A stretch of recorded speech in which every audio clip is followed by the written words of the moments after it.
These escape attempts have only added to the legend of Alcatraz, transforming it into a symbol of both the limits of human confinement and the relentless pursuit of freedom. Welcome to Roamancing Reads.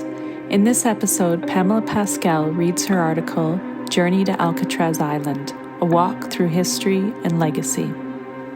With its towering prison structures, haunting history, and sweeping views of the San Francisco Bay Area, Alcatraz Island has long been a symbol of mystery, fear, and intrigue. Once home to America's most notorious criminals, this story now stands as a monument to a complex past. My recent visit to the emblematic location was an unforgettable experience filled with profound reflections and new insights into its rich history, from its days as a federal penitentiary to its significance in the fight for Indigenous rights. Alcatraz Island, home to a prison that held legends. As I walk through the dimly lit cell blocks, the chilling atmosphere of Alcatraz's past as a federal prison was palpable. This establishment, once considered inescapable, was home to some of America's most infamous criminals. Among them was Robert Stroud, the Birdman of Alcatraz. His narrative is one of the most fascinating contradictions in the annals of criminal history. A man convicted of violent crimes who found solace in the care and study of birds. His love for these creatures, which he famously kept and studied during his imprisonment, stood in stark contrast to the harshness of his environment.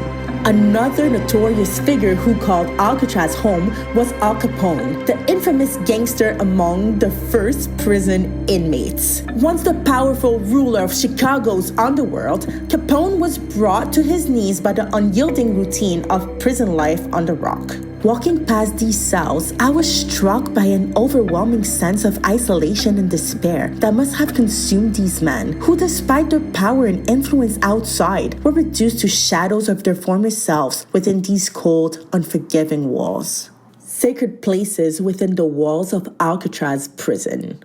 As I continued exploring the penal institution, I was drawn to several locations that held a unique significance within the prison's walls.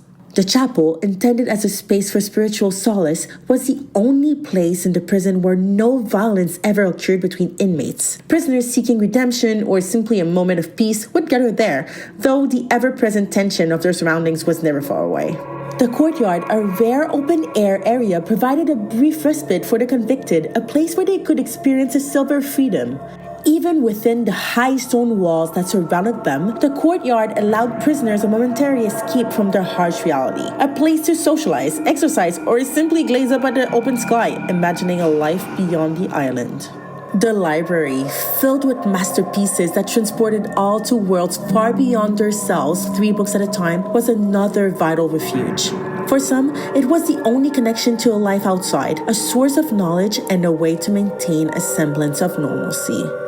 Overlooking these sacred spaces was the watch zone for the guards on the second floor, a constant reminder of the island's strict surveillance and control. From this vantage point, guards kept a vigilant eye on the inmates below, ever watchful for signs of unrest or escape attempts. Alcatraz Island's Indigenous legacy. While Alcatraz is most commonly associated with its role as a federal prison, it also holds a significant place in the history of Indigenous resistance in the United States. After the establishment closed in 1963, Alcatraz became the site of a remarkable chapter in the struggle for Indigenous rights. In 1969, a group of Native American activists representing various nations occupied the island, declaring it Indian land. This occupation, which lasted until 1971, was a powerful statement against injustices faced by the indigenous people in the United States. The activists who occupied Alcatraz aimed to reclaim the island as a cultural educational center where Native American history and culture could be celebrated and preserved. Their message was clear. Alcatraz, once a place in confinement and despair, could become a symbol of freedom and cultural renewal. Though the occupation eventually ended, it left an indelible mark on the history of Indigenous activism, raising awareness about Indigenous issues and inspiring future generations to continue to fight for justice and sovereignty.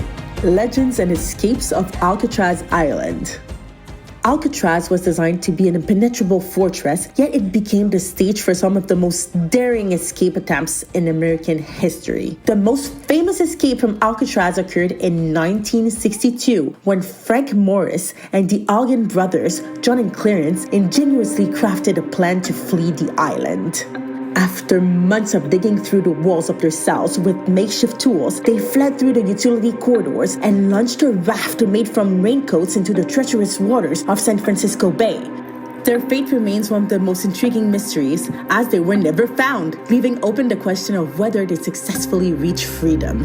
Other notable escapes include the 1937 disappearance of Theodore Cole and Ralph Rowe, who vanished into the foggy bay waters, and the violent 1948 Battle of Alcatraz, where 6 inmates attempted to break free, leading to a bloody standoff.